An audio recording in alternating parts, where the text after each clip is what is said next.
See, we need to continue looking at ourselves rightly because, in our lives with sin, in my life with sin, the way I was delivered was by God telling me who I was. If I was caught in lust, if I was caught in adultery and in addiction and whatever it is, God would have to come along and convince me that that's not who I was. Because once you start to believe that you're not an addict, that you're not a fornicator, that you're not an adulterer, that you're not all of these evil things, then you naturally go the other way. Because you look at yourself and you say, this is not who I am. I hate these things. I don't believe that I'm supposed to live this way. I don't believe this is a part of who I really am. And then you naturally stop doing them. You decide to go the other way. But if we look at our sin and we say, oh, I'm an addict. I'm always going to be an addict. I'm always going to be an adulterer. I'm always going to struggle with lust. It's just a part of who I am.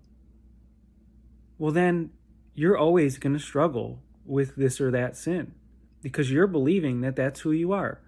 And it starts with belief. And so Jesus has to come along and tell us, this is not who you are. You are way more special than this. You're just like me, actually, in the spirit. What you can't see in the spirit is just like me. It's righteous, it's holy, and you're a pure and a chaste virgin. So why would you be doing those things? And when you believe him, when he tells you that, you say, yeah, you're right. I have no business doing these things. I have no business going into that place.